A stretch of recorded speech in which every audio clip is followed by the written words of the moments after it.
সুপ্রিয় দর্শক, আমি মোর্শেদুল ইসলাম সবাইকে স্বাগত জানাচ্ছি সম্পাদকীয়তে। আজ আমরা কথা বলবো বিদেশের শ্রম বাজার নিয়ে। আর এই জন্য আমাদের সাথে উপস্থিত রয়েছেন খন্দকার ইব্রাহিম খালেদ, অর্থনীতিবিদ, অধ্যাপক তাসনিম সিদ্দিকী, চেয়ারপারসন রামরু, এবং আলী হায়দার চৌধুরী, সিনিয়র সহসভাপতি বাইরা। প্রিয় দর্শক, আপনাদের বলে দিই, আপনারা ইচ্ছা করলে আমাদের সাথে সরাসরি এই আলোচনায় যোগ দিতে পারবেন। এই জন্য আমাদেরকে ফোন করতে হবে, যেই নাম্বারগুলো টেলিভিশনের পর্দায় দেখা যাবে সেই নাম্বারে। এছাড়া আপনারা SMS অথবা ফেসবুকের মাধ্যমেও আপনাদের মন্তব্য পাঠাতে পারেন। তো আমরা আলোচনায় যাবার আগে একটু দেখে নেব এই মুহূর্তের প্রধান শিরোনামগুলো। বায়োমেট্রিক পদ্ধতিতে সিম নিবন্ধনের সময় বাড়ল 31 মে পর্যন্ত। নিবন্ধন না করা সিম কাল সাময়িক সময়ের জন্য বন্ধ থাকবে, জানালেন টেলিযোগাযোগ প্রতিমন্ত্রী। সজীব ওয়াজেদ জয়কে হত্যার ষড়যন্ত্রকারীদের বিচার করা হবে, তা না হলে ষড়যন্ত্র বন্ধ হবে না। গোপালগঞ্জে প্রধানমন্ত্রী 12টি উন্নয়ন প্রকল্পের উদ্বোধন ও ভিত্তিপ্রস্তর স্থাপন।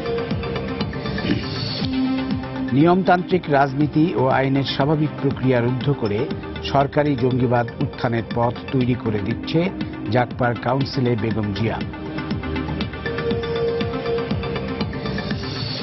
অধ্যাপক রেজাউল হত্যার বিচার দাবিতে রাজশাহী বিশ্ববিদ্যালয়ে 7ম দিনের মতো প্রতিবাদ কর্মসূচি পালন। হত্যাকারী শনাক্ত না হওয়া পর্যন্ত চালিয়ে যাওয়ার ঘোষণা। এবং বৃষ্টি না হওয়ায় রাজধানী সহ সারা দেশে বেড়েছে গরমের তীব্রতা। চুয়াডাঙ্গায় হিট স্ট্রোকে আরও 2 জনের মৃত্যু। 2-3 দিনের মধ্যে মাত্রা কমতে পারে, জানিয়েছে আবহাওয়া বিভাগ। আমরা এবার চলে আসবো আমাদের আজকের আলোচনায়। সাম্প্রতিক সময়ে লক্ষ্য করা গেছে যে আমাদের রেমিটেন্স প্রবাহ কমে গেছে। বিদেশ থেকে যে আয় হতো আমাদের, সেটা বেশ খানিকটা কমে গেছে এবং বিদেশে শ্রমবাজারও সংকুচিত হয়ে পড়ছে বলে অনেকে বলছেন। আমি খন্দকার ইব্রাহিম খালেদ, আপনাকে যদি শুরু করি। এটাকে এইভাবে বলা যায় যে সবকিছুর একটা স্যাচুরেশন আছে। তো বাইরে ডিমান্ড না থাকলে তার পাঠানো যাবে না। তবে যদি আমরা কত অংশ ভোগ করি বাইরের এমপ্লয়মেন্টের, সেটা যদি বলেন, এখনো আমরা অনেক নিচে। কাজেই ওই স্যাচুরেশন সত্ত্বেও আমাদের ওখানে ঢোকার পেনিট্রেশনের সুযোগ আছে বলে মনে করি। তো এখন যে কনটেক্সটটা একটু কমের দিকে, সেগুলো চিন্তা করা যায় বা বুঝতে চেষ্টা করা যায়। মিডল ইস্টে হলো আমাদের সবচেয়ে বেশি লোকজন যেয়ে থাকেন। সেখানে 2-1টি রাষ্ট্রের এরকমের একটা চিন্তা ভাবনা যে তারা কোনো বিশেষ রাষ্ট্রের একটা নির্দিষ্ট সংখ্যক ক্রিটিক্যাল মিনিমাম যদি বলেন, ওর উপরে তারা যাবেন না। তো সেটাও তো যে খুব স্ট্রিক্টলি তারা মানছেন তা না। এটা একটা ধারণা তাদের, এবং ধারণাটা তাদের দিক থেকে যদি আমি দেখি সঠিক। কারণ এক দেশ থেকে বেশি লোক গেলে সেটা মোটামুটি তাদের আধিপত্য বেড়ে যায়। সেই জন্য যদি বিভিন্ন রাষ্ট্র থেকে আসে, তাদের জন্য সুবিধা। এটি একটি কারণ। এবং খুব বেশি লোক আমাদের আছেন সৌদি আরবে এবং UAE, যেখানে এমপ্লয়মেন্টও আমাদের খুব বেশি। সেটি আরেকটি হলো যে তাদেরও শ্রমবাজার কমে আসছে। আমরা জানি যে তেলের দাম কমে যাওয়াতে সৌদি বা মিডল ইস্টের যে ইকোনমি, একটা বড় রকমের ধাক্কা খেয়েছে। তো এটাকে সে কারণেই ওখানে অ্যাবজর্পশন ক্ষমতা কমে গেছে, এমপ্লয়মেন্টও কমে যেতে পারে। সে কারণে হয়তো সব দেশ থেকেই, শুধু বাংলাদেশ থেকেই না, যাওয়া কমে গেছে। মালয়েশিয়াতে খেলা চলছে, আমি যা বুঝি। ওখানে ডিমান্ড হয়তো কিছুটা আছে বলে মনে হয়, কিন্তু ভাবসাব দেখে মনে হয় যে ওদের একটা আভ্যন্তরীণ ঝামেলা আছে নিজেদের মধ্যে। ওটা আমরা আমাদের সম্পর্কিত নই। সেই কারণে তারা ওই সলিউশন না হলে নিজেদের মধ্যে বোধ হয় জিনিসটা ক্লিয়ার হবে না। তাদের সলভ করতে পারলে নিজেদের মধ্যে, তখন হয়তো এটা ওপেন হবে। আর ওয়েস্টার্ন ওয়ার্ল্ডে তো খুব কম, বিশেষ করে শ্রমিক। একমাত্র অনেক আগে লন্ডনে কিছু সিলেটির লোকজন শ্রমিক পদে ছিলেন, তাদের জেনারেশন এখন যারা, তারা শ্রমিক নেই। ওদিকে শ্রমিক খুবই কম। আর নতুন শ্রম বাজার আমরা কিন্তু খুঁজতে, আমি বলবো, ব্যর্থ হয়েছি। এটা আমাদের যে বৈদেশিক মন্ত্রণালয় বা আমাদের রাষ্ট্রদূত যারা বাইরে রিপ্রেজেন্ট করেন, তাদের ইকোনমিক ডিপ্লোমেসির কথাটা আমরা বলে থাকি, তারাও বলে থাকেন, কিন্তু বক্তৃতায় কাজের মধ্যে আমরা দেখছি যে ওরকমের কোনো রাষ্ট্রদূত যে কাজ খুঁজে বের করেছেন, অর্ডার নিয়েছেন, বাংলাদেশে পাঠিয়েছেন, আমরা কাউকে দেখি না। এটা মূলত যে বাইরের রিপ্রেজেন্টেটিভ আছেন যারা এই কাজগুলো করেন, তারাই এগুলো করছেন প্রাইভেট সেক্টরে, কিন্তু গভর্নমেন্ট সেক্টরে এই কাজগুলো না হলে কিন্তু আমাদের মার্কেটিং সাইটে ইমপ্রুভ করবে না। আর দ্বিতীয় যেটা ব্যাংক করে থাকে, যে বিদেশে কর্মসংস্থান হলে আয় করলেই যে টাকাটা প্রপার চ্যানেলে দেশে আসবে তা না। যেমন আজ থেকে যদি অনেক বছর আগের কথা বলি, প্রচুর রেমিটেন্স ছিল, কিন্তু সেটা ইনফর্মাল চ্যানেলে অনেক চলে আসতো। সেইটি কিন্তু ব্যাংকগুলিকে আমি প্রশংসাই করব, সব ব্যাংক মিলেই তারা একটা উল্লেখযোগ্য অংশ, মানে বেশ বড় অংশ এখন প্রপার ওয়েতে আসছে, যে কারণে আমাদের বাংলাদেশ ব্যাংকের রেমিটেন্স ফিগার দেখলে বোঝা যায়, রেমিটেন্স বৈদেশিক রিজার্ভ দেখলে বোঝা যায় ওই টাকাটা তো ওখানে যোগ হয়, যে বেশি টাকাটাই আসছে। এই মোটামুটি একটা স্টক টেকিং আমাদের যে এই পর্যায়ে ধাক্কা থাকবে। আর আমরা যেহেতু দু চারটা অঞ্চলের উপর ডিপেন্ড করছি, এই জন্য ধাক্কাটা এখন বেশি লাগছে, কমে যাচ্ছে। আমাদেরকে নতুন বাজার খুঁজতে হবে। ধন্যবাদ। আমি তাসলিম আপার কাছে একটু পরে আসি, আর প্রথমে যাই আলী হায়দার চৌধুরী আপনার কাছে। আপনারা তো এই শ্রম বাজারটা আপনারা খুঁজে থাকেন, লোক পাঠান, আপনি সবচেয়ে এই ব্যাপারে সবচেয়ে অভিজ্ঞ বলা যেতে পারে, আপনি কি বলবেন? আমি জনাব ইব্রাহিম খালেদ সাহেবের যে বক্তব্য, তার সাথে বহুলাংশে একমত পোষণ করি। প্রথমত হচ্ছে কি, আমরা আমাদের ট্রেডিশনাল মার্কেট যেটাকে আমরা বলি, সেটা হচ্ছে মধ্যপ্রাচ্য।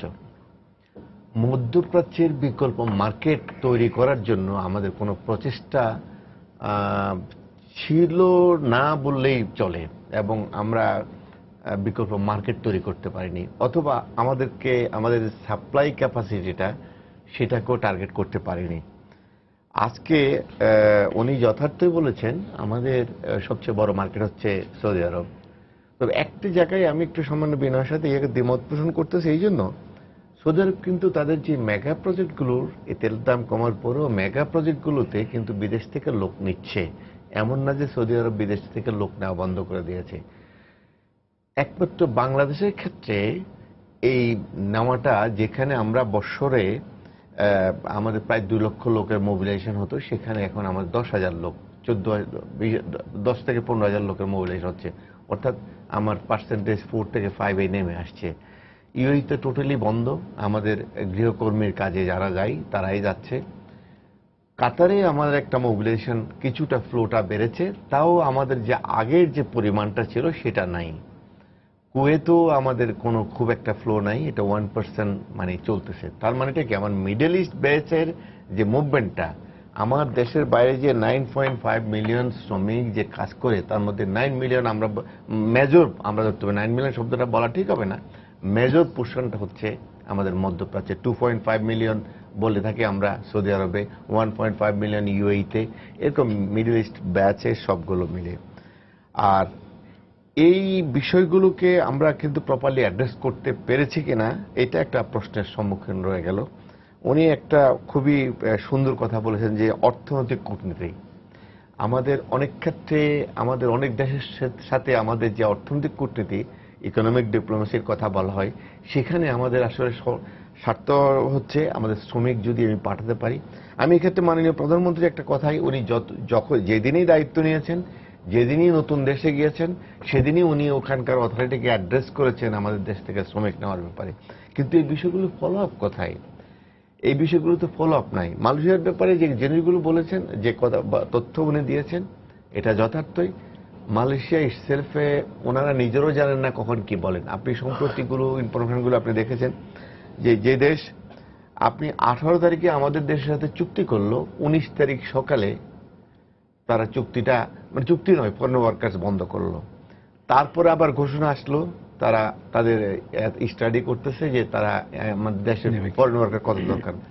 আমার কথা হচ্ছে, এত সিভিলাইজড একটা কান্ট্রিতে তাদের টোটাল ফরেন ওয়ার্কার যদি স্টাডি না করে একটা দেশের সাথে চুক্তি করে, এটা কতটুকু গ্রহণযোগ্য বা কতটুকু সুন্দর লাগে। দ্বিতীয় জিনিস হচ্ছে যে গত 3 দিনের যে নিউজটা, আমার কাছে ওয়েবসাইট, আপনিও নিশ্চয়ই অবগত আছেন, 3 দিনের নিউজ তো সকালে একটা, বিকালে একটা, আজকে যেটা, তারপর দিন আরেকজনে আরেকটা স্টেটমেন্ট দিচ্ছে। প্রথম স্টেটমেন্ট দিল একটা ক্যাবিনেটে, মানে এটা করেছে, ব্যানটা উইথড্র করেছে, ভেরি সুন এটা ঘোষণা দেওয়া হবে। দ্বিতীয় দিন বলা হলো হ্যাঁ এটা নেওয়া হবে, তবে আফটার ডিসেম্বর। আবার কালকে যেটা আমি দেখলাম যে সেটা বলা হলো যে না, ভেরি সুন, মানে এটা ওপেন রাখছে, এবং এটার পদ্ধতিগুলো কি এগুলো নিয়ে কোনো তারা কথা বলছে না।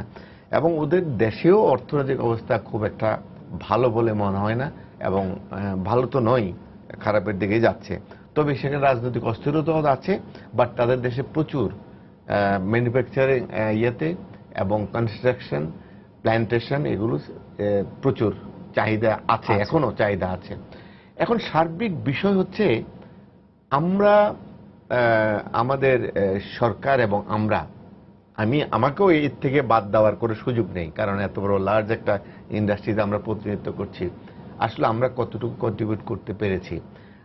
আমি ব্যক্তিগতভাবে যেহেতু বাইরের একটা প্রতিনিধি হিসাবে আমি এখানে এসেছি, আমি বলবো যে আসলে এর আগে কিন্তু এই যে একটা প্রাইভেট সেক্টর যেকে প্রতিনিধিত্ব করার জন্য বা দায়িত্ব দিয়ে যে কিছু করা, এর আগে গভর্নমেন্টগুলো যতগুলো করেছে সবাই করেছে। গত কয়েক বছর এইগুলো থেকে আমরা একটু বঞ্চিত ছিলাম, অর্থাৎ পলিসি মেকিংয়ে এবং মার্কেটিংয়ে, প্রমোশনাল অ্যাক্টিভিটিসে আমরা একটু দূরে ছিলাম। সম্প্রতি একটু আমরা we are working closely with the government, যে এটা গত 3-4 মাসের মধ্যে এটা দেখা দিয়েছে যে আমরা এখন একটু কথা বলতে পারছি, একটু কাজ করতে পারছি পলিসি লেভেলে, এবং আমরা গভর্নমেন্টকে আমরা বলার সুযোগ পাচ্ছি যে না, আমরা এভাবে করলে ভালো হয়, এই সেক্টরগুলো ভালো হয়। যেমন উনি বলেছেন যে আমাদের নতুন সেক্টরগুলো কি, বিকল্প মার্কেটগুলো কি। আজকে কেয়ার গিভার একটা সেক্টর, যেটা আপনার জাপানের দিকে যদি তাকায় আমরা দেখুন তাদের ডেমোটা জিরোর দিকে মাইনাসে চলে গেছে। সেখানে এই কেয়ার গিভার ইন্ডাস্ট্রিটা লক্ষ লক্ষ লোকের দরকার আছে, আমরা সেটা ধরতে পারছি না। তারপরে আপনার ক্যাটারিং ইন্ডাস্ট্রি, আমাদের গ্রাজুয়েট নার্স, এগুলো যদি আমরা ধরতে পারতাম, আমাদের যে সেখানে যারা মিশনের দায়িত্বে আছেন, অর্থাৎ ডিমান্ডটাকে যদি আমরা চিহ্নিত করতে পারতাম, নিশ্চিত করতে পারতাম, তাহলে আমরা এখানে দক্ষ শ্রমিক ওই সাপ্লাই ক্যাপাসিটি অনুযায়ী, ইনফরমেশন অনুযায়ী আমরা তৈরি করতে পারতাম। এটা হচ্ছে আমার সার্বিক। ধন্যবাদ। রিমিটেন্সের কথা যেটা বলেছেন, আমি একটু সামান্য করতেছি। রিমিটেন্স যথার্থই আমাদের ব্যাংকিং সেক্টরের সার্ভিসটা এখন অনেক বেড়ে গেছে, বিধায় আমার ফর্মাল চ্যানেলে এখন রিমিটেন্স আসছে। আমি বলি যে এটা যথেষ্ট নয়। আজকে এই ফর্মাল চ্যানেলে যতটুকু আসছে, এটাকে আরো বেশি বেগবান করার জন্য শ্রমিকদের জন্য ইনসেন্টিভ ঘোষণা করতে হবে। অন্যান্য দেশ যেটা করেছে, ফিলিপাইন যেটা করেছে, আমাদের দেশে কোনো শ্রমিকদের জন্য কোনো ইনসেন্টিভ নাই। শ্রমিকেরা যদি, কারণ এই টাকাগুলো পাঠায় কারা? হোয়াইট কালার জব যারা করে তারা পাঠায় না, সাধারণ শ্রমিকেরা পাঠায়। সুতরাং আজকে যে শ্রমিক যদি $100-200 পাঠায়, তাকে $1 আপনি ইনসেন্টিভ দেন না, ঘোষণা করেন না। কারণ আমার যে রিমিটেন্স ফ্লোটা, আমার যে কন্ট্রিবিউশনটা, সেটা বলা হচ্ছে 14 বিলিয়ন। যদি 14 বিলিয়ন হয়, কত পার্সেন্ট আপনি এখন বাজেটে আপনি বরাদ্দ করেছেন শ্রমিকদের কল্যাণে? এই বিষয়গুলো আজকে ভাববার বিষয় আছে। জি, ধন্যবাদ। অধ্যাপক তাসনিম সিদ্দিকী, আমি প্রথমে দুটা জিনিস একটু কথা বলতে চাই। একটা হচ্ছে যে গত বছরে যদি আমি তার আগের বছরের সাথে তুলনা করি, আসলে কিন্তু শ্রম অভিবাসন প্রায় 30 ভাগ বেড়েছে। এখন কোন ধরনের শ্রম অভিবাসন বেড়েছে সেটা হচ্ছে প্রশ্ন, সেটার সাথে রেমিটেন্সের সম্পর্ক সেটা প্রশ্ন। তাহলে শ্রম অভিবাসন কিন্তু আসলে যে কমছে তা কিন্তু নয়। হ্যাঁ, 2007-08-এ যেই ধরনের শ্রম অভিবাসন ছিল, সেটা গিয়ে 2011-12 সাল থেকে কন্টিনিউয়াসলি এটা না কমলেও এক ধরনের, যেখানে আগে 10%, 12%, ইভেন 22% গ্রোথ আমরা পরিলক্ষিত করেছি, সেই জায়গাটায় দেখেছি যে গ্রোথটা 1%, 2% এরকমে নেমে এসছে। কিন্তু গত বছরই প্রথমবারের মতো কিন্তু আবার একটা আমরা দেখেছি positive trend in labour migration. এবং সেই জায়গাটায় আপনি যদি দেখেন, কতগুলো নতুন বাজার বলবো না, ট্র্যাডিশনাল বাজারে আবার কিন্তু বাংলাদেশ ঢুকতে পেরেছে। সৌদি আরবে দীর্ঘদিন ধরে বন্ধ ছিল, তার পরবর্তীতে নারী অভিবাসী শ্রমিক তারা নেবেন বললেন, নিয়েছেন। কিন্তু গত বছরই প্রথম প্রায় 55,000-এর মতন গেছেন সৌদি আরবে, তার ভেতরে অর্ধেক পুরুষ। তাহলে পুরুষের বাজারটা গত বছর আবার একটু করে হলেও খুলেছে। কুয়েতের মতন একটা বাজার দীর্ঘদিন বন্ধ ছিল, সেটাও কিন্তু খুলেছে গত বছরে। তো এই দুটো রাষ্ট্র আসাতে আমাদের কিন্তু একটা বলবো যে এক ধরনের সুযোগ তৈরি হয়েছে এটাকে পারসিউ করে নিয়ে যাওয়ার। হ্যাঁ, এখন পারসিউ করে নিয়ে যেতে পারছেন কিনা সেই জায়গাটায় অনেক সমস্যা না। আমরা জানি দীর্ঘদিন ধরেই আমাদের যে মানে G2G ইত্যাদি পলিসি সরকার পারসিউ করতে যে রিক্রুটিং এজেন্সিদের সাথে যে ধরনের একটা দ্বন্দ্বে নিজেদেরকে নিয়ে গিয়েছিলেন, সেটা আলটিমেটলি কিন্তু কোনো পজিটিভ ফলাফল প্রডিউস করেনি। এবং ক্ষেত্র বিশেষে যেখানেও লোক পাঠানো রিক্রুটিং এজেন্সিরা হয়তো পাঠাতে পারতেন, সেই সব জায়গায়ও এক ধরনের যেন সরকার করবে, সরকার যে কখনো এই ধরনের কাজগুলো করতে পারে না, সরকার যে শুধু রেগুলেটরি রোলে থাকবে, এই জায়গা থেকে বেরিয়ে যখনই এটা কন্ট্রোল করতে গেছেন পুরো বাজার ব্যবস্থায় এক ধরনের অব্যবস্থা নিয়ে চলে এসছেন। সেই সঙ্গে করাপশন একটা বড় ব্যাপার হয়ে থেকেছে সরকারের, যেখানটায় আমরা জানি যে লেবার মাইগ্রেশনের ক্ষেত্রে প্রতিটা ভিসার পিছনে আমরা জানি যে এক ধরনের যে কস্ট আমরা বলছি 4 লাখ 4.5 লাখ, তার একটা অংশ কিন্তু করাপশনের মাধ্যমে আমাদের যারা এগুলো প্রসেস করছেন তাদের কাছেই যাচ্ছে। তো তাহলে একদিকে রিক্রুটিং এজেন্সিরও দায়বদ্ধতার অভাব রয়েছে, অন্যদিকে সরকারেরও কিন্তু সেই জায়গাটায় করাপশনের ব্যাপার আছে। এগুলি সমস্ত কিছু মিলিয়ে জায়গাটা এখনো খুবই অগোছালো। কিন্তু লেবার মাইগ্রেশনটা কিন্তু আগের চেয়ে বেড়েছে, কিন্তু রেমিটেন্স কমছে কেন? রেমিটেন্সটা কমছে, আমি বলবো রেমিটেন্সটা এই কারণে কমছে, কারা বাইরে যাচ্ছেন? নারী শ্রমিকরা বাইরে যাচ্ছেন।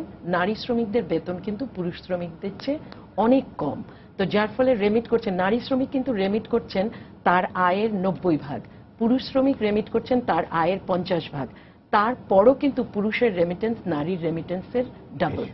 তো তাহলে পুরুষ যখন কম যাবে, তখন নারী যখন, আমাদের গত বছরে যারা গেছেন তাদের 80 ভাগ হচ্ছেন, 20% হচ্ছেন নারী শ্রমিক। তাহলে 20% যখন নারী শ্রমিক, বোঝা যাচ্ছে ওই রেমিটেন্স গুলো হাফ হয়ে যাচ্ছে, যেটা পুরুষের তুলনায় নারী শ্রমিকের রেমিটেন্স যেহেতু কম, সেহেতু অলরেডি রেমিটেন্স ওই জায়গায় কমে যাচ্ছে। আর অন্যদিকে যে মানে যা রেমিটেন্সটা তো একটা কিউমুলেটিভ ব্যাপার, অর্থাৎ আজকে যারা বিদেশে যাচ্ছেন তারা কিন্তু বছরখানেক রেমিট করেন না, তার পরবর্তীতে গিয়ে তারা রেমিট করেন। অর্থাৎ যারা এই 30% গ্রোথ যেটা হয়েছে, এদের ফলাফল কিন্তু আমরা আর কিছুদিন পরে পাবো। তো সেই দিক থেকেও আমি বলবো যে খুব যে একটা মানে হতাশাজনক চিত্র সেটা নয়, কিন্তু হতাশাজনক হয়ে যেতে পারে এই কারণে দীর্ঘদিন ধরে ব্যাংকগুলো যেভাবে যে মাইগ্রেন্টকে তাদের কাস্টমার হিসেবে বিবেচনা করেছেন, আগে যেখানটায় মাইগ্রেন্টদেরকে একটা ব্যাংকে ঢুকতে গেলে তারা জুতা পরানা কাপড় পরানা বলে যে ধরনের ব্যবহার আগে তারা করতেন, সেখান থেকে বেরিয়ে এসে বুঝতে পেরেছেন যে এরা আমার খুব গুরুত্বপূর্ণ কাস্টমার, সেই কাস্টমার সেবা তারা দিয়েছেন। কিন্তু এখন পুরো ব্যাংকিং সেক্টরে এই যে পুরো টাকা যা হয়েছে কেন্দ্রীয় ব্যাংকের থেকে যা কিছু থেকে, সেটা কিন্তু একটা অনাস্থার জায়গা তৈরি করেছে। একটা শ্রমিক অবশ্যই ভাববে, সে অতটা তলিয়ে দেখবে না, সে ভাববে আমি যে ব্যাংকের মাধ্যমে টাকা পাঠাবো আমার টাকাটাও না এভাবে চলে যায়। তাহলে একটা আবার মনোবল ফিরিয়ে আনার ব্যাপার আছে এখানটায়। আবার ফর্মাল চ্যানেলকে উৎসাহিত করবার জন্য এক ধরনের রোড শো থেকে শুরু করে সমস্ত কিছুতে আবার যাওয়ার প্রয়োজন আছে। ইনসেন্টিভের ব্যাপারটা তো আমরা দীর্ঘদিন ধরে বলেছি যে আজকে বিজিএমইএ কে কত রকম ইনসেন্টিভ সরকার দেন, তাই না? বিজিএমইএ একটা হাঁচি দিলে সরকার কাঁপেন, কিন্তু আমি তো ওনাদেরকে সবসময় বলি রিক্রুটিং এজেন্সি হিসেবে, প্রাইভেট সেক্টর হিসেবে আপনার সেই শক্তি কোথায়? সেই শক্তিটা না থাকাতে যেটা হয়েছে, মাইগ্রেন্টও কিন্তু তার যা পাবার সেটা পাচ্ছেন না, তাই না? রেমিটেন্স ফরম্যাল চ্যানেলে পাঠালে তার কি লাভ হবে? সে যখন মানে অন্যভাবে রেমিটেন্সটা পাঠাচ্ছে, সেই জায়গায় কিন্তু তার একটু বেশি সে পাচ্ছে অবশ্যই নর্মালের চেয়ে। আবার অন্যদিকে আরেকটা বিষয় আছে যে আমাদের যে ট্যাক্সেশন পলিসিগুলো রয়েছে, সেইগুলোতে কিন্তু ওভার ইনভয়েসিং আন্ডার ইনভয়েসিং করেন বিধায় তারাই কিন্তু ওই রেমিটেন্সটাকে ওই দেশে ব্যবহার করেন। রিক্রুটিং এজেন্সিকে আপনারা পাঠাতে দেন না, লোক আনতে লাগে 4 লাখ টাকা খরচ, টাকা পাঠাতে দেন না, আউটওয়ার্ড রেমিট করতে দেন না, তখন তারাই কিন্তু ওই হুন্ডির মাধ্যমে টাকাটা জোগাড় করে ওই দেশে টাকাটা দেন। তাহলে পুরো সিস্টেমের ভেতরের অব্যবস্থাটা তৈরি করছে রেমিটেন্সের নিম্নগতি। শুধু মানুষ বা রেমিটেন্সের পরিমাণ কম সেটা না, এটা পুরো ব্যবস্থার ভেতরে এক ধরনের অব্যবস্থা। আমাদের সাথে একজন দর্শক আছেন টেলিফোনে, আমরা একটু ফোনটা নেই। প্রিয় দর্শক, আপনার পরিচয়টা দিয়ে প্রশ্নটা করুন। জি, আমার বাড়ি বরিশাল, আমার নাম আব্দুল মতিন। বলুন। জি বলুন। হ্যাঁ, হ্যাঁ, আমি বলতে চাইছি যে আপনারা সরকার টু আমাদের যে বাংলাদেশের অফিস বাইরা যেভাবে সরকার যেভাবে G2Gর মাধ্যমে লোক দিতে চাইতেছে, এভাবে তো বিভিন্ন দেশের লোক নিতেছে না, পাঠাইতে সমস্যা হইতেছে। যার জন্য সরকার এবং বাইরার সাথে বাংলাদেশের অফিসের সাথে আলোচনা করিয়া যদি বিষয়ের একটা দাম নির্ধারণ করিয়া সরকার দেয়, ওভাবে যদি বিভিন্ন দেশে অফিস পাঠাইতে চেষ্টা করে, তাহলে তো আমাদের দেশ থেকে বেশি শ্রমিক দিতে যেতে পারে। জি তার জন্য এই বিষয়টা কি সরকার এবং আমাদের বাইরা সভাপতি সাহেব কি বিবেচনা করার জন্য আমি অনুরোধ করছি। ওনার সাথে আমি সম্পূর্ণ একমত। আপনি বেশ তেজলিমা ভাই এই বিষয়টা অবহিত আছেন যে আমরা আজ থেকে 3-4 বছর আগে সরকারের সাথে যে বিষয়গুলো আলোচনা করছি, মাইগ্রেশন কস্ট, মূলত আমাদের যে আলোচনা মার্কেটে, সেই আলোচনাটা মাইগ্রেশন কস্ট এটা মিনিমাম লেভেলে আনার জন্য আমরা কান্ট্রি ওয়াইজ একটা স্টাডি করেছি। স্টাডি করে আমরা ইন্ডিয়াকে রেখেছি, পাকিস্তানকে রেখেছি, শ্রীলঙ্কাকে রেখেছি, তার সাথে বাংলাদেশের কত হওয়া উচিত, এরকম একটা স্টাডি করে আমরা একটা প্রপোজাল দিয়েছি। প্রপোজাল দেওয়ার পর আমরা গভর্নমেন্টকে বলেছি যে আসেন বাস্তব ভিত্তিক একটা আলোচনা করে যৌক্তিক একটা মাইগ্রেশন কস্ট আমাদের ফিক্সড করে দেন। আপনারা স্ট্রং রেগুলেটরি বডি হিসাবে আমাদেরকে নিয়ন্ত্রণ করেন, দেখাশোনা করেন, দরকার হলে আমাদেরকে এই দায়িত্বটা দেন এটা পালন করার জন্য। তারপরে আমরা এটা মাইগ্রেশন কস্ট আনতে পারবো এবং আমরা এটা আমার বাজার সৃষ্টি করতে পারবো। এবং আমার কিন্তু সেই ক্ষেত্রে সরকারের কোনো নাই, সরকারের পুরাটাই নিয়ন্ত্রণ, বাজার ব্যবসাও ওনারা করতে চাচ্ছেন। এবং এই যে যৌক্তিক মাইগ্রেশন কস্ট, আসলে আমি জানি না, আপনি তসলিমা আপা তো দীর্ঘদিন ধরে এটা নিয়ে রিসার্চ করছেন, জিরো কস্টে কি কোনোদিন দেশে যাওয়া যাবে? প্রত্যেক মুভমেন্টের জন্য তো একটা কস্ট ইনভলভ থাকে। আমি এখান থেকে আমার একটা স্টেপ দিলেই সেখানে একটা কস্ট থাকে। আমি এবং গভর্নমেন্টের কস্ট ইকুয়াল থাকবে না, সম পর্যায়ে থাকবে না। সুতরাং দ্যার ইজ এ কস্ট। আমি এখন কত এটা সহনীয় পর্যায়ে মিনিমাম লেভেলে কিভাবে আনতে পারি, এটার জন্য একটা আলাপ আলোচনা সিভিল সোসাইটি, আমরা যারা আছি, কিংবা আমাদের গভর্নমেন্ট, আমরা একটা আলাপ আলোচনার ভিত্তিতে একটা যৌক্তিক মাইগ্রেশন কস্ট যদি ঠিক করে দিই, এবং এতে করে আমাদেরকে যদি বলা হয় যে না এখন যাও, এই কস্টের বাইরে তোমরা কেউ ইয়ে করতে পারবে না, মার্কেটটা ওপেন করো, খুলো, দেখো। আগে আমরা সেটা করেছি, মার্কেট খোলার জন্য আমাদের প্রমোশনাল অ্যাক্টিভিটির জন্য আমরা মুভ করেছি, আমরা মুভ করে গ্রাউন্ড ওয়ার্ক করে আমরা গভর্নমেন্টকে ইনফর্ম করেছি যে আমরা এই দেশের এখন এই অবস্থা, এখন শুধু আপনারা গেলে বাকিটা আপনারা মানে ইয়ে করতে পারবেন, লক্ষ্যে পৌঁছতে পারবেন। এটাই নিয়ম প্রত্যেক প্রাইভেট সেক্টরের, মানে তাদের ব্যবসার তাগিদে তারাই তো তাদের এটাগুলো তারা অন্বেষণ করবে। এখানে যখন আমাদের বাধা দেওয়া হয় তখন আমাদের টোটাল ইন্ডাস্ট্রি তো মুক্ত পড়ে আছে। এখানে আমাদের ইন্ডাস্ট্রিটাকে স্বাধীনতা দিতে হবে।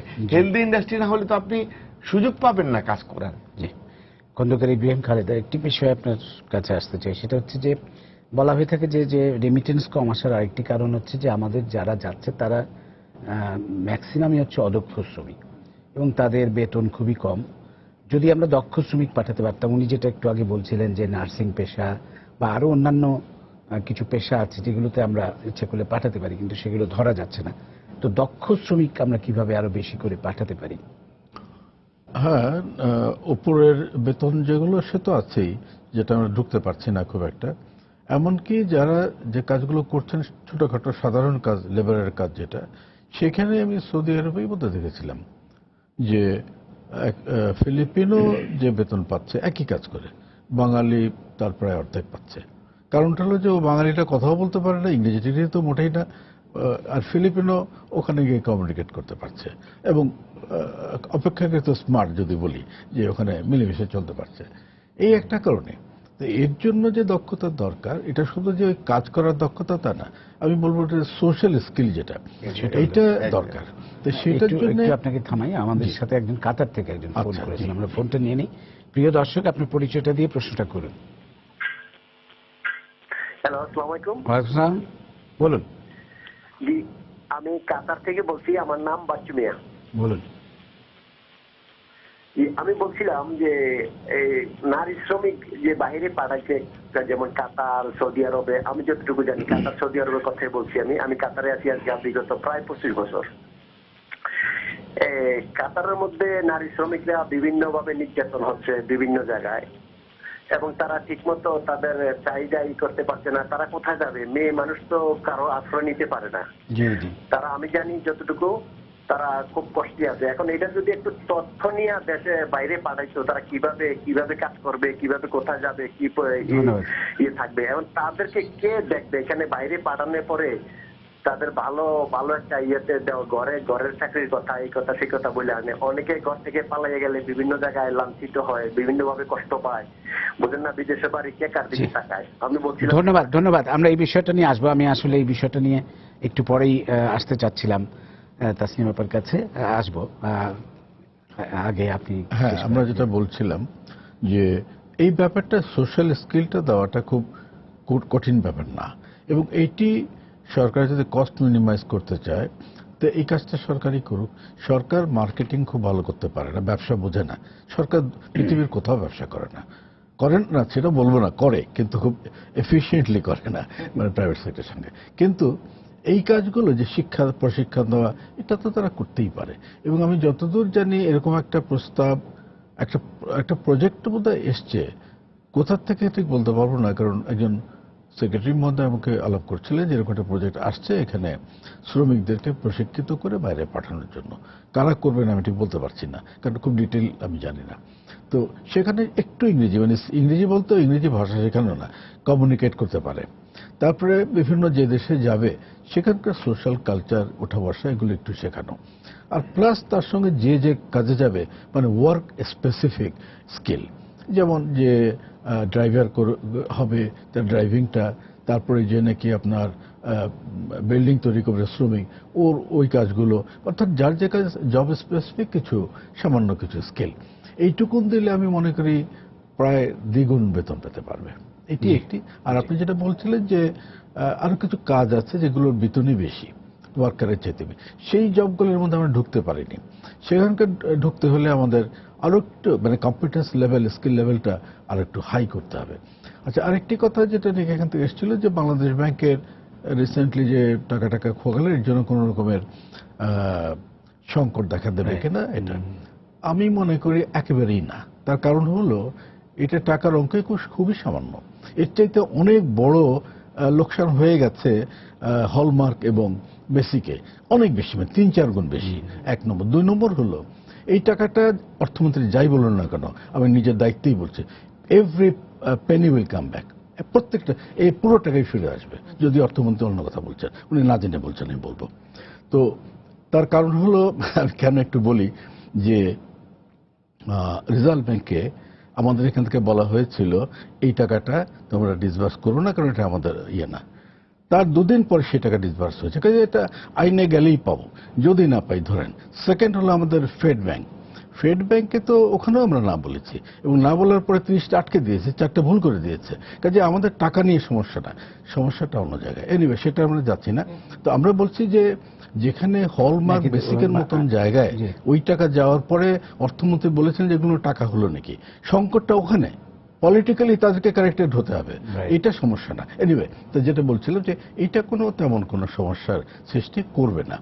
আরেকটি ব্যাপার, কিন্তু এটি হয়তো টাকার অঙ্কে খুব বেশি না, কিন্তু যেইভাবে বিষয়টা আলোচনা এসছে তাতে করে মানে যারা টাকা পাঠাচ্ছেন বিদেশ থেকে তাদের মনে কোন রকম একটা আস্থাহীনতার জায়গা তৈরি হয়েছে। আমি মনে করছি না। এই জন্য যে দীর্ঘদিন তো আমি তাদের সঙ্গে কাজ করেছি, আমি তো ব্যাংকে ছিলাম, এইসব ব্যাপারে তারা কিন্তু বাংলাদেশ ব্যাংকের কি হলো আর কেন্দ্রীয় ব্যাংকের ওটা কি অত নিয়ে মাথা ঘামে না। তারা কত টাকা গেল সেটা হয়তো শোনে আর দেখলো যে এত টাকাই গেল, আমাদের কিন্তু হলো না, কাজেই এটা নিয়ে কোনো আর্থিক সংকট হবে না। আরেকটি ব্যাপার যে আমাদের গ্রোথ রেট স্লো ডাউন হওয়া আর অ্যাবসলিউট টার্মে কমে যাওয়া, এই দুটো কিন্তু ভিন্ন জিনিস। এখনো পর্যন্ত আমরা যেটা দেখছি যে গ্রোথ রেটটা স্লো ডাউন হয়েছে, এটা ঠিক, মানে গ্রোথ রেটটা নেগেটিভ মানে এটা নয় যে আমার টোটাল রেমিটেন্স নেগেটিভ হয়ে যাচ্ছে, সেটা না। তবে সেই পর্যায়ে যাবে না বা যাচ্ছে না এমনটা আমরা এই মুহূর্তে দাবি করতে পারছি না। কিন্তু গত বছরে কিন্তু নেগেটিভই ছিল, মানে even not only growth rate, মানে অ্যাবসলিউট এটাও নেগেটিভ ছিল গত বছর। এবছরে 1% মতন সেটা বেড়েছে। আমি ওই যেই প্রশ্নটা এসছে, মধ্যপ্রাচ্যে আসলে আমাদের বেশ প্রচুর নারী শ্রমিক যাচ্ছেন ইদানিং, এবং দেখা যাচ্ছে যে যাওয়ার সময় একটা বলা হচ্ছে যে তাদের নিয়োগকর্তার সাথে একটা চুক্তি হবে যে কোনো রকম নির্যাতন হলে কি করণীয় ইত্যাদি ইত্যাদি। কিন্তু পরে দেখা যাচ্ছে গিয়ে অনেকেই নির্যাতনের শিকার হচ্ছেন এবং কোনো রকম প্রতিকার পাচ্ছেন না। তো এই বিষয়টা নিয়ে যদি আপনি একটু বলেন। এই বিষয়টা মানে আসলে খুবই দুঃখজনক, কারণ আমরাই কিন্তু 2003 মানে 99 সাল থেকে 2006 সাল পর্যন্ত রীতিমতো এভিডেন্স বেসড রিসার্চ দিয়ে যে নারী শ্রমিককে যদি বিদেশে না যেতে দেয়া হয় ফর্মাল চ্যানেলে, তারা ইরেগুলার মাইগ্রেশন, ট্রাফিকিং এইসবের শিকার হচ্ছেন। তো সেই হিসেবে আমরা ভীষণভাবে চেয়েছি যে নারীরও অধিকার রয়েছে বাইরে কাজের জন্য যাবার, কিন্তু সেই জায়গাটার সঙ্গে প্রোটেকশনের বিষয়টা কিন্তু অঙ্গাঙ্গিভাবে জড়িত। কিন্তু সেই প্রোটেকশনের জায়গায় এখন নারী শ্রমিক বেশি যাচ্ছে কেন? নারী শ্রমিক বেশি যাচ্ছে এই কারণে যে শ্রীলঙ্কা আর নারী শ্রমিক পাঠাতে রাজি নন। তার আগে ফিলিপিন্সও নারী শ্রমিক পাঠানোটা কমিয়ে দিয়ে পুরুষ শ্রমিক বাড়িয়েছেন। ইন্দোনেশিয়াও কমিয়ে দিয়েছেন, বিকজ এই যে বিভিন্ন ধরনের যে গৃহের অভ্যন্তরে প্রাইভেট স্ফিয়ারের ভেতরে যে ফিজিক্যাল বা অন্যান্য অ্যাবিউজগুলো হয়, সেগুলোকে কন্ট্রোল করা খুব কঠিন। তো সেই জায়গাটায় আবার আপনি যদি একজন নারী শ্রমিককে বলেন যে তুমি যেতে পারবে না, তখন তার একজন নারী শ্রমিকের ভাষায় যদি বলি, আপনারা কথায় কথায় বিদেশে যাবেন আর বড়লোক হবেন আর আমারে আটকায় রেখে দিবেন, আর এই যে যত রকম অ্যাবিউজের কথা বলেন এগুলোকে আমাকে দেশের ভেতরে এগুলোর বাইরে রাখতে পেরেছেন, আমি যাব। তাহলে আমি যাবটাকে সরকারকে কিন্তু সম্মান করতে হতো, এবং সম্মান করে যে কাজটা করতে হতো, আমরা কতগুলো পদক্ষেপ বহুবার বলে এসছি, এখনো বলছি। সেটা হচ্ছে যে আমাদের যেখানেই নারী শ্রমিক যাচ্ছেন সেখানেই কিন্তু আমাদের শেল্টার হোম দরকার, ইন্টারপ্রেটার দরকার, তাদের সাথে কমিউনিকেট করবার একটা ব্যবস্থা রাখা দরকার, বাসার ভেতরে মাসে একবার করে তার সাথে কথা বলতে পারে এই ধরনের একটা সিস্টেম ডেভেলপ করা দরকার। এটা কি করে? এটা যদি ভারতের মতন দেশ পেরে ফেলেছে, হ্যাঁ, শ্রীলঙ্কা পেরেছে, ফিলিপিন্স পেরেছে, কি করে ফিলিপিন্স পেরেছে? সেই দেশে তাদের যে চার্চ প্রতিষ্ঠানগুলো যেগুলো আছে সেগুলোর মাধ্যমে। হ্যাঁ, শ্রীলঙ্কা পেরেছে, তারা তাদের এমবাসির ভেতরেই তারা আরো অফিস বসিয়েছে যারা এই ওয়েলফেয়ার সেবাগুলো দিবে, যোগাযোগগুলো রাখবে। ভারত যে কাজ করেছে যে ওই দেশে প্রবাসী ভারতীয় যারা আছেন প্রফেশনাল, তাদেরকে দিয়ে ছোট ছোট অ্যাসোসিয়েশন বিভিন্ন জায়গায় তৈরি করে তাদের মাধ্যমে কমিউনিকেশনটা রেখেছে উইথ ডোমেস্টিক ওয়ার্কার্স যারা গৃহের অভ্যন্তরে কাজ করছেন, এবং তাদেরকে বিভিন্ন কিছু দেয়ার নাম করে মাসে একবার করে মানে বাসার থেকে বের করে এনেছেন, একত্রে মানে মিলিত হয়েছেন। সরকার এই জায়গাগুলোতে খরচ করতে নারাজ। সরকার মনে করেন পাঠালাম এটাই যথেষ্ট এবং বাকিটুকু এমনি হয়ে যাবে, কিন্তু এমনি হবার নয়। নারী শ্রমিক পাঠাতে হলে অবশ্যই সেখানে খরচ করতে হবে। ওয়েজ এন্ড ওয়েলফেয়ার ফান্ড আমাদের রয়েছে, আমরা তো সবসময় চাইবো রেভিনিউ ফান্ড থেকে বাজেট এসে খরচ হোক, সেটা তো হচ্ছেই না। ওয়েজ এন্ড ওয়েলফেয়ার ফান্ডের থেকে প্রবাসী কল্যাণ ব্যাংক তৈরি করা হলো, 100 কোটি টাকা নেওয়া হলো, বলা হলো যে এর পরে আর কোনো টাকা এখানে নেওয়া হবে না, ব্যাংক নিজে তার টাকা জোগাড় করবে। কিন্তু আমরা শুনেছি এর মাঝেই আরো 300 কোটি টাকা এই ব্যাংকে দিয়ে দেওয়া হচ্ছে, অথচ এই টাকাগুলো শ্রমিকের টাকা। সরকার শুধু এটার জাস্ট এটা ব্যবহার করার ইয়েতে রয়েছেন। এই টাকাগুলো সরকার এভাবে এইসব জায়গায় খরচ না করে যদি প্রতিটা রিজিয়নে বা প্রতিটা প্রভিন্সে যেখানে নারী শ্রমিক যাচ্ছেন সেখানে যদি একটা করে শেল্টার হোম বা অ্যাসোসিয়েশন প্রফেশনালদের যারা এই সেবাগুলো দেবে, এগুলোর যদি ইনফ্রাস্ট্রাকচার তৈরি করতেন, তাহলে কিন্তু নারী একদম সম্পূর্ণ নিরাপদ হতে পারবে তা বলবো না, কিন্তু অনেক নিরাপত্তাই পেতেন। আর আরেকটা বিষয় অঙ্গাঙ্গিভাবে জড়িত, সেটা হচ্ছে রাষ্ট্রীয় পলিসিগুলো আমরা কেন কন্টিনিউয়াসলি শুধু ডোমেস্টিক ওয়ার্কারই প্রেরণ করব? আজকে যেটা বলা হলো যে নার্স এডুকেশন, নার্স যদি আমরা তৈরি করতে পারি, বিএসসি নার্সের বাজার শুধু মধ্যপ্রাচ্যে নয়, আমরা ওয়েস্টের বাজারও ধরতে পারবো। কিন্তু আমি কেন বিএসসি নার্স তৈরি করতে পারছি না? আমার এডুকেশন পলিসির জন্য, হেলথ মিনিস্ট্রির পলিসির জন্য। তারা এই পরিমাণ কি বলছেন যে আজকে যে প্রাইভেট সেক্টরে এডুকেশন চলে গেছে অন্যভাবে, যে আজকে আর যে আমার তার থাকার জায়গা দিতে হবে, তাকে মানে এই এতটি পিয়ন, এতগুলি জায়গা, এতটুকু 80 সদস্য 80 বেড বিশিষ্ট হাসপাতাল, এগুলো থাকতে হবে নার্সিং এডুকেশন দিতে হলে। এই জায়গাগুলো থেকে বেরিয়ে এসে বরং প্রাইভেট সেক্টরকে, প্রাইভেট ইউনিভার্সিটিগুলিকে জোর করে বলা উচিত ছিল তোমাকে নার্সিং পড়াতে হবে, বিএসসি নার্সিং তোমাকে কোর্স চালু করতে হবে। উল্টা তারা কোর্স চালু করতে চাইলে সেগুলোকে কোয়ালিটির নামে হেলথ মিনিস্ট্রি বন্ধ করে দিয়েছে। তো তাহলে এই যে ব্যাপারগুলো, ডাক্তার তৈরি করতে পারছে প্রাইভেট ইউনিভার্সিটি, নার্স তৈরি করতে পারবে না। তো এই জিনিসগুলো যেখানে আমাদের নার্সরা এখন আন্দোলন করছে রাস্তায় চাকরির জন্য। সেটাই পলিসির জায়গাটা, যেখানে আমার দেশে একজন ডাক্তারের 3জন নার্স হওয়ার কথা, সেখানে 3জন ডাক্তারে একজন নার্স আছে। তার মানে কি এখানে প্রচন্ড ভুল। তারপরে যে ন্যাশনাল স্কিলস পলিসি হয়েছে 2011, সেই ন্যাশনাল স্কিলস পলিসির ভেতরে সেটা অনুযায়ী যদি আমরা কাজ করতে থাকি, তাহলেও কিন্তু দীর্ঘমেয়াদে অনেক কিছু আমরা পাবো, যেটা এখনো পাচ্ছি না। যেমন ভোকেশনাল ট্রেনিংটাকে যদি ধরি, ইউরোপ থেকে শুরু করে সমস্ত জায়গায় ভোকেশনাল ট্রেনিংটাকে মেইন স্ট্রিম এডুকেশনের ভেতরে নিয়ে চলে এসছে। আর আমরা কি করেছি, আজও ভোকেশনাল আলাদা আর মেইন স্ট্রিম এডুকেশন আলাদা। এর ফলে হচ্ছে কি, ভোকেশনে কেউ যাচ্ছে না, কারণ ওটার সম্মান নাই, ওটাকে নিচু চোখে দেখা হয়।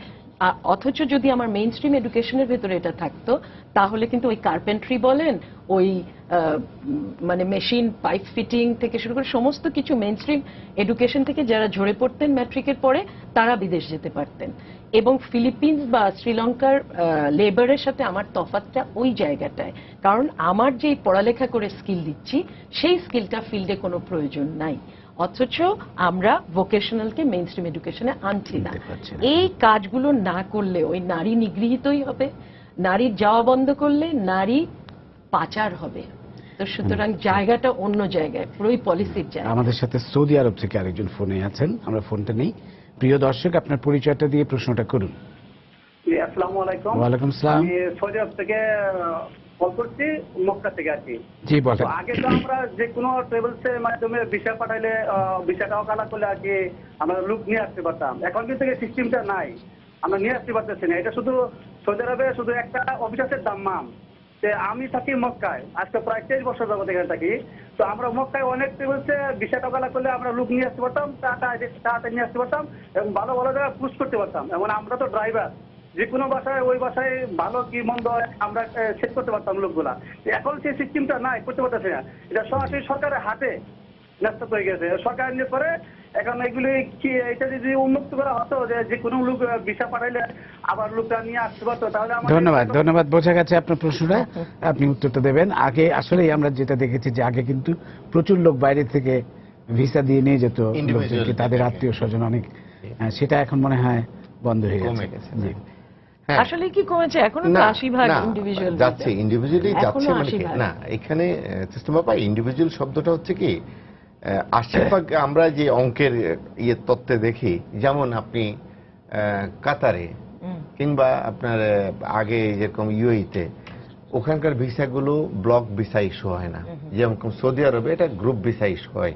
এখানে ভিসাগুলো আসে ইন্ডিভিজুয়াল। এখানে আমলাতান্ত্রিক জটিলতার জন্য যখন ইন্ডিভিজুয়াল আমার নামে ভিসাটা আসে, তখন আমি মানে আমার নামে ভিসাটা আসে মানে আমি একটা রিক্রুটিং এজেন্সির মাধ্যমে সিলেক্ট করেই আমি করতেছি। এখন এই যে আমলাতান্ত্রিক জটিলতার জন্য আমি যদি ইন্ডিভিজুয়াল ক্লিয়ারেন্স করাই, তাহলে হয়ে যায় একরকম, তখন ওটা ইন্ডিভিজুয়াল অঙ্কে চলে যায়। এখানে এগুলো জটিলতা যত বেশি কমাতে পারে, যত বেশি ইজি প্রসেস করতে পারে, নিয়ন্ত্রণভার যত বেশি নিতে পারে সরকার, তত বেশি আমাদের প্রচেষ্টা হবে। আর এই ভদ্রলোক যেটা বলেছেন সৌদি আরবের ব্যাপারে, এবং আপনিও যে বিষয়গুলো, নারী শ্রমিক, দোস্তিমবাবু যথার্থই বলেছেন। 2004-এ আমরা যখন বাইরে দায়িত্ব নিই, তখন এই নারী শ্রমিকটার ব্যাপারে আমরা খুব খুবই অ্যাগ্রেসিভ ছিলাম যে আমরা কিভাবে এটাকে একটা শক্তিতে রূপান্তরিত করতে পারবো। এবং সেই সুবাদে আমরা তখন দেন গভর্নমেন্টের কাছে আমরা কিছু প্রপোজাল দিয়েছিলাম। সেটার মধ্যে ছিল তাদের প্রোটেকশনটা, সেটার মধ্যে ছিল তাদের ট্রেনিং এর প্রপার ট্রেনিং, মেন্টাল গ্রুমিং থেকে শুরু করে সব। এবং এটার জন্য বাইরের পক্ষ থেকে আমরা কিছু ফান্ড ওখানে জমা রেখেছিলাম এবং বলেছিলাম যে এটা সার্বিক তত্ত্বাবধানটা আমাদের উপরে ছেড়ে দেওয়া হোক। কিন্তু সে সময় যে কোনো অজ্ঞাত কারণে আমাদের উপর ছেড়ে দেয়নি। এবং আমরা তখন বলেছিলাম যে এই সার্বিক দায়িত্বটা আমরা একটা শেল্টার রুম করব, আমরা সেখানে কমিউনিটি ডেস্টিনেশন কান্ট্রি আমরা। আমি একটু আলী হায়দার চৌধুরী আপনাকে একটু একটু একটু অন্যরকম প্রশ্ন করতে চাই। সেটা হচ্ছে বাইরের বিরুদ্ধে, বাইরে বলবো না আমি, মানে বিভিন্ন রিক্রুটিং এজেন্সির বিরুদ্ধে অনেক অভিযোগও কিন্তু আছে যে অনেকেই তারা পাঠিয়ে দেন কোনো রকম চাকরির নিশ্চয়তা ছাড়াই টাকা নিয়ে, এবং তারপরে তারা অসহায়ের মতো ঘুরে বেড়ান। মানে এই ধরনের প্রচুর অভিযোগও কিন্তু সাধারণ মানুষের কাছে কিন্তু আছে। আপনি সেটা সম্পর্কে যদি একটু বলেন। জি, আমি ডেফিনেটলি আমি সেটা সম্পর্কে বলবো। এই অভিযোগটা আমরা প্রায়শ যখন টক শোতে যাই তখন এগুলো করি। আসলে আপনি যদি এই বিষয়টা যদি আপনি এটার গভীরে যান তাহলে দেখবেন যে এই জাতীয় কাজগুলো বাইরের কোনো সদস্য বৈধ রিক্রুটিং এজেন্সির পক্ষে সম্ভব নয়, কারণ তারা একটা বৈধ রিক্রুটিং এজেন্সি প্রকৃত ডিমান্ড সংগ্রহ করে তারা ওই ডিমান্ডের এগেনস্টে কিন্তু কর্মী সাপ্লাই করে। হ্যাঁ, এখানে কথা যেটা আসতে পারে, আজকে যে ডিমান্ডটা আমাকে দিয়েছে মানে আমি সেটা তার চাহিদা অনুযায়ী প্রপারলি রিক্রুট করলাম, তাকে সাপ্লাই দিলাম। এখন ওখানে যে এমপ্লয়ার সে তার প্রপারলি বেতন দিচ্ছেন না, সে তার যে কথা বলে এখান থেকে জব নিয়েছে তাকে সেখানে এই জব সাইডে তাকে দিচ্ছে না, অ্যাকোমোডেশনটা ভালো দিচ্ছে না। এটা কিন্তু এই এন্ডে তো প্রবলেমগুলো সলভ করা যাবে না যতক্ষণ পর্যন্ত আন্তর্জাতিক সংস্থাগুলো এখানে ইনভলভমেন্ট না থাকবে, যতক্ষণ পর্যন্ত আমার এমবেসির তদারকি ওখানে না থাকবে। আমি এই এন্ডে বসে কতটুকু সলভ করতে পারবো? তারপরেও সমস্যা যতটুকুলো আসছে এই পর্যন্ত ম্যাক্সিমাম আমি বলবো যে 90% সমস্যাগুলো আমরা সরাসরি রিক্রুটিং এজেন্সি সমাধান করেছি এবং অবশ্যই দূতাবাসের কখনো কখনো আমরা সহযোগিতা নিয়েছি। তাসনিম আপা, আপনি এই বিষয়ে কি বলবেন? এই যে বাইরের মানে এই যে অবশ্যই এখানের রিক্রুটিং এজেন্সিরাও বিভিন্ন সময় বিভিন্ন রকমের অন্যায়গুলো করছেন। দুটো জিনিস এখানটায় যুক্ত। একটা হচ্ছে যে দালাল যারা রয়েছেন, দালাল চক্র যারা মধ্যস্বত্বভোগী, তারা লোক সংগ্রহ করছেন, পাঠিয়ে দিচ্ছেন। সেই সব অনেক ক্ষেত্রেই ট্রাভেল এজেন্সির মাধ্যমে বিভিন্নভাবে এটা হয়ে যাচ্ছে, সেখানে রিক্রুটিং এজেন্সিকে টাচও করছে না।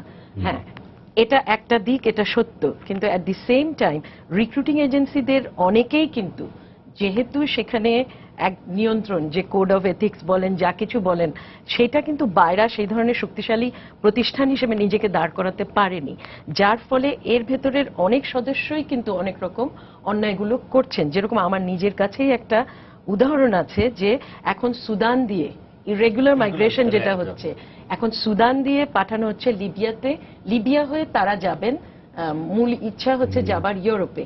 এবং কিছুদিন আগেই আমরা শুনেছি যে প্রায় 80,000 ইইউ কান্ট্রির ভেতরে ইরেগুলার বাংলাদেশি মাইগ্রেন্ট আছেন বলে ইইউ থেকে বলা হয়েছে। হয়তো 80,000 নেই, কিন্তু 50,000 অবশ্যই হয়তো আছে। এখন এই যে এরা যাচ্ছেন, সেখানে কিন্তু একজন কেস ফলো করতে করতে আমরা দেখছি recruiting agency, licence recruiting agency সেখানে যুক্ত। তিনি বলছেন আমি ট্যুরিস্ট ভিসা বা ওই করে তাকে সুদান পাঠিয়েছি। তো এখন সুদান তুমি কেন পাঠাবে? সুদান পাঠানো তো তোমার কাজ না। তো এইগুলো কিন্তু হচ্ছে, এইগুলোর দায়ভার এড়াতে পারবেন না আপনারা। আপনাদের দায়ভার যেমন রয়েছে তেমনি সরকারের রয়েছে। এই কাজগুলো হয় কিন্তু সরকারের যে তদারকি করার কথা, নিয়ন্ত্রণ করার কথা, সরকার সেই জায়গায় না থেকে করাপশন একটা বড় রোল এই জায়গাটায় সরকার আপনি প্লে করতে দেয়। 1 মিনিটের মধ্যে যদি কিছু বলতে চান এই বিষয়ে। আমি এটা বলবো, কমপ্লেন যথেষ্ট মালয়েশিয়া তো অনেক আগের কথা বল, তখন এখন তো বটেই। সেখানেও তারা বলছে যে তোমাদের দেশ থেকে যারা এখানে আসে তারা সোশ্যাল প্রবলেম ক্রিয়েট করে, এক ধরনের নেগেটিভ অ্যাটিটিউড তৈরি হয়ে গেছে। এটা একটা। আরেকটা মূল কথা আমি বলবো, এগুলো তো থাকবে এবং এই নিয়ে চলতে হবে। আমাদের এমবাসিগুলি যতক্ষণ পর্যন্ত বিজনেস সেন্টার না হবে, কারণ তারা পলিটিক্যালি কিছু করছেন না, পলিটিক্যাল কাজ তো পলিটিক্যাল গভর্নমেন্টই করছে, ওরা কিছুই করছেন না। তো বিজনেস যদি না করেন তাহলে তাদের ওখানে থাকার জাস্টিফিকেশন কি? এই জন্য আমি বলবো যে তাদের যে ট্রেনিং, আমি অনেক সময় তাদের ক্লাস নিতে যাই, ওই ট্রেনিং দিয়ে কমার্শিয়াল কোনো কাজ করা সম্ভব না।